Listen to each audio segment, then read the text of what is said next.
Everybody, or almost everybody, is familiar with the story in the Bible of the Good Samaritan who stops to help a wounded man lying by the side of the road. And most of us would like to believe we would do the same.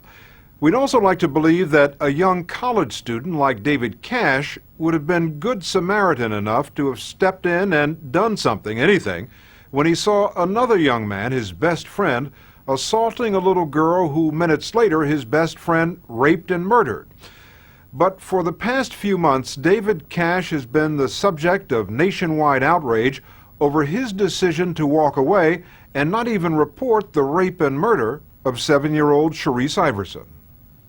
The 19-year-old Cash, a sophomore at the University of California at Berkeley and a nuclear engineering major, has become an outcast on campus. We want Cash out! We want Cash out! Many of his fellow students there are demanding the university expel him. They are infuriated not only by his failure to save Sharice Iverson, but also by remarks he made this summer on a Los Angeles radio program. How much am I supposed to sit down and cry about this? I mean, let's be reasonable here. Is my life supposed to halt for days, weeks, and months on end? And if that weren't bad enough, he added this. The simple fact remains, I do not know this little girl. I do not know starving children in Panama. I do not know, people that die of disease in Egypt. Some people have called you the Bad Samaritan. You think that's an appropriate name? No, most certainly not. These names that people call me, I've been called the antithesis of today's teens, Bad Samaritan, a textbook sociopath. I've been called it all. David Cash's trouble started just before he enrolled at Berkeley. One night last year, his father took him and his best friend Jeremy Strohmeyer, seen together in this home video, to a casino near Las Vegas. Surveillance cameras there show the two boys playing video games at 3:30 in the morning. Strohmeyer then spots Sharice Iverson, whose father was gambling nearby. The cameras record Sharice walking into a women's restroom, followed by Jeremy Strohmeyer, and then a minute later by David Cash. When I entered the bathroom, Jeremy Strohmeyer and Sharice Iverson were throwing paper towels at each other. They were just playing, seemed just horsing around. And it came to a point where Jeremy grabbed her and took her into a stall, to one of the bathroom stalls. I went into the adjacent stall, looked over, and Jeremy was restraining her with his left hand over her stomach and his right hand over her mouth. And she was trying to scream. He was muffling her screams. Cash says he then heard Strohmeyer threaten Sharice Iverson, saying, "Shut up or I'll kill you." I tapped him on the head, because it was completely out of character, and he didn't really respond to me. He gave me kind of a blank stare. So, in my opinion, it was like time for me to get out of there. Why? Well, when an 18-year-old male grabs a 7-year-old child, that's not a position I want to be in. Based on what I saw, it wasn't something I wanted to stick around and see what would materialize. Did you say to him, "Jeremy, come on, stop, let's go"? I was giving him a look as if, that he shouldn't be doing that. But you never said, "Stop, get out of here, this is wrong." Verbally, I did not say that, but my body language certainly suggested it. According to the surveillance cameras, David Cash walked out of the bathroom about 2 minutes after he entered. Strohmeyer was seen leaving some 22 minutes later. But Sharice Iverson never left. Her body was discovered in the bathroom. She had been sexually assaulted and strangled. What did he say to you when he came out? He immediately confessed. Confessed? Yes. What did he say? He looked at me and said, I killed her. Just like that?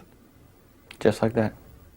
After Strohmeyer confessed to Cash that he had killed Sharice Iverson, they went to other casinos where they played slot machines and rode roller coasters for several hours before heading back home to California. Did you think to turn him in to the police? The thought crossed my mind, but I didn't act on it. Why? I know that his day of reckoning is coming. I didn't want to be the one that turned him in. You felt that was more important than to report a murderer? Even though he had told me that he had committed murder, it was really hard for me to fathom Jeremy as a quote-unquote murderer. But he told you he was. I understand that, but he's also my best friend. You know, we're taking AP English together. But after Cash and Strohmeyer returned home, friends who had seen the surveillance tapes played on the local news tipped off police.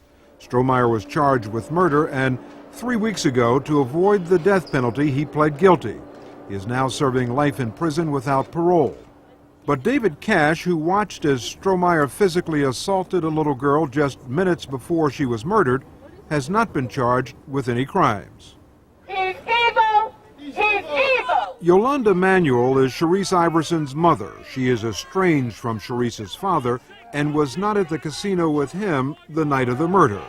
She has collected 20,000 signatures urging prosecutors to charge Cash with a crime.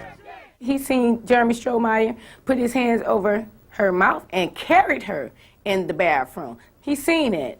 Anytime you stand and you look at something happening to anybody, not only a child, any human being, a dog, a cat, or whatever, you seen that happen. So you a murder within yourself. You still got the blood of my babies on your hand.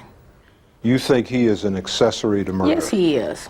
I think he should be charged with accessory to the murder of my child because he could have did something to stop it. He didn't do anything.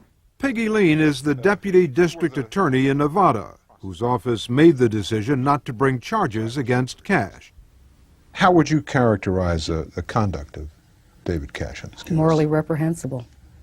And it's unfathomable that someone could see conduct of that nature and not take some form of action. Why then didn't your office charge him with any crime? Moral reprehensibility isn't a crime. You have to participate, do something affirmatively to assist in the commission of a crime. Watching and failing to report, regrettably, is not a crime.